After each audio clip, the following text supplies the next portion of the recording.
Hello, my dear students. We are studying level of first paper, and under that paper, we are studying Industrial Dispute Act 1947. So today we will commence with this new act, the Industrial Dispute Act 1947, and under this act, which is given Unit 3 of labor law first paper, we will cover industrial dispute and individual dispute. We will also talk about the arena of interaction and participants, industry, workmen, and employer. So first we talk about the industrial dispute and individual dispute. Now the question is, can an individual dispute become an industrial dispute? Before the introduction of Section 2A of the Act, an individual dispute could not in itself be an industrial dispute, but it could become once if the trade union or a number of members had been involved. The Supreme Court and the majority of industrial tribunals held that a dispute raised by a dismissed employee would not be treated as an industrial dispute unless it is supported by a trade union or by a body or section of workmen. So if there is a dispute and which is raised by the dismissed employee, and it will not be treated as an industrial dispute unless it is supported by a trade union or by a body or section of a work. So the Supreme Court and the majority of the industrial tribunals held this thing. And in a landmark case of Workmen of Democracy Tea Estate versus the Management of Democracy Tea Estate, Supreme Court identified two tests to determine whether a dispute was industrial or individual. So in this case, Supreme Court identified these two tests, with the help of which we can determine whether a dispute was industrial or it was an individual dispute. And these tests are: number one, a real dispute that can be resolved by relief from one party to another. And number two, the person for whom the dispute arises must be one in whose employment, non-employment, working conditions the parties to the dispute have a direct or substantial interest, and these must depend on the facts and circumstances of each case. So what are the two tests? The test number one is a real dispute that can be resolved by relief from one party to another, and the person for whom the dispute arises must be one in whose employment, non-employment, working conditions the parties to the dispute have a direct or substantial interest, and this must depend on the facts and circumstance of each case. And Section 2A does not state that all individual disputes are industrial disputes. It is only when a dispute relates to a discharge, dismissal, retrenched, or terminated worker that it is treated as an industrial dispute. So Section 2A does not state that all individual disputes are industrial disputes. It is only when a dispute relates to discharge, dismissal, retrench, or a terminated worker, and it is treated as an industrial dispute. And if the dispute or difference relates to some other matter, for example, the payment of a bonus, or it is related to the gratuity payment maybe, then the task laid down in the court decisions would have to be met. And now we will just have a quick look of what is the difference between industrial dispute and the individual dispute.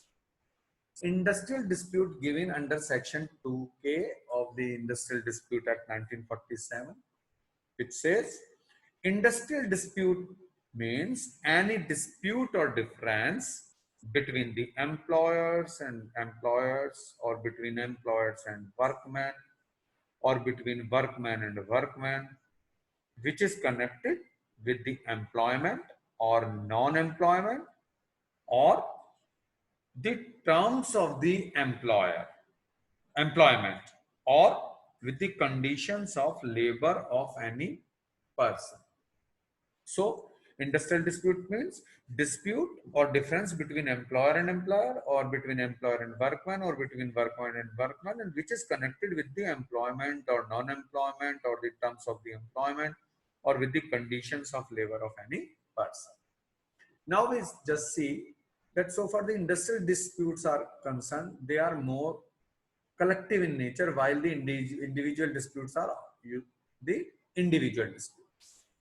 Union alone can raise a dispute in case of industrial dispute, while in case of individual dispute, only workman can raise the dispute.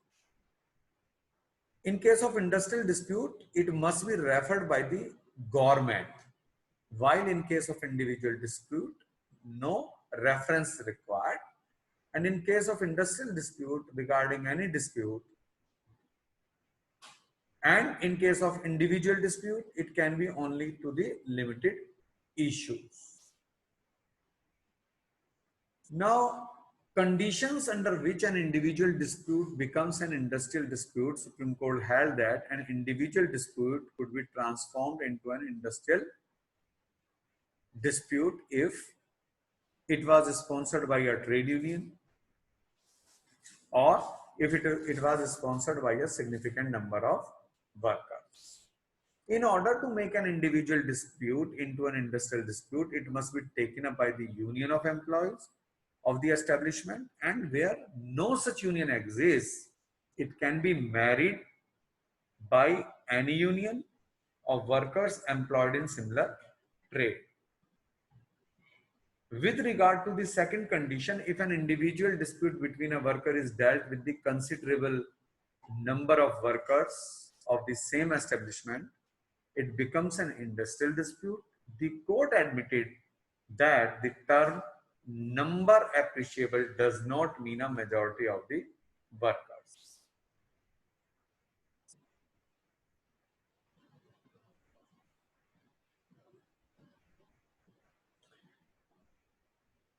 We would like to go for a glimpse of definition of industry also given under the ID Act here. The section under section 2J of the Industrial Dispute Act 1947, this section defines the industry means any business, trade, undertaking, manufacturing, or calling of employers, and any calling for service, employment, handicraft, or industrial occupation, or vocation of workmen. The main participants in the industrial relations are the employers have their association to deal with labor problems and their unions in collective way. Workers are represented by their trade unions. So the main participant in the industrial relations are the employers, the workers, the association of employers, the trade unions also. And government tries to regulate the relation between the two, employees and employers, by implementing labor laws. So far the definition of workman is concerned under section 2S of the ID Act 1947, workman means any person including an apprentice employed. So workman means any person, which includes an apprentice also, employed in any industry to do any manual, unskilled, skilled, technical, operational, clerical, or supervisory work for hire of reward, for hire or reward, whether the terms of the employment be express or implied, and for the purposes of any proceeding under this act in relation to an industrial dispute. So workman means any person, and this definition includes the apprentice also, employed in an industry to do any manual and skilled technical operation, clerical or supervisory work for hire or reward, whether the terms of the employment be express or implied, and for the purpose of any proceedings under this act in relation to industrial dispute. And includes any such person who has been dismissed, discharged, or retrenched in connection with or as a consequence of that dispute, or whose dismissal, discharge, or retrenchments has led to that dispute. But does not include any such person who is subject to the Air Force Act 1950 or the Army Act 1950. Sections are given 45, 46, or the Navy Act 62 of 1950, section 62 of 1957, who is employed in police service as an officer or other will not be included under the definition of the workman given for under this act, ID at 1947, Industrial Dispute Act 1947, and who is employed mainly in managerial or administrative capacity will not be included under the definition of workman, and who being employed in a supervisory capacity draws wages exceeding 1,600 rupees as per mentioned exercise, otherwise the nature of the duties. So these are certain classes which are not included in the workman definition given under the act. And under section 2G, the definition of the employer is given. Employer means in relation to an industry carried on by or under the authority of an department of the central government or the state government, the authority prescribed in this behalf, or where no authority is prescribed, the head of department, in relation to an industry carried on by or on behalf of the local authority, the chief executive officer of that authority. And as we have already discussed the definition of industrial dispute given under section 2K, that in industrial dispute means any dispute or difference between employer-employer and employer between employer and employer, and between employers and workmen, or between workmen and workmen, which is connected with the employment, non-employment, or the terms of the employment, or with the conditions of labor of any person. So this is the definition given under section 2K of the ID Act 1947.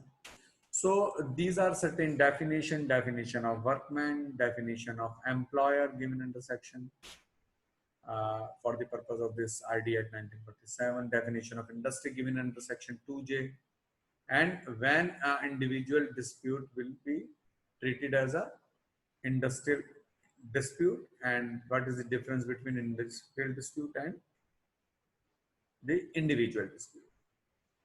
So this is, and we have also gone through that how these industry, workmen and employer are the participants so far the industrial relations are concerned, and these are the main constituents of the industrial relation.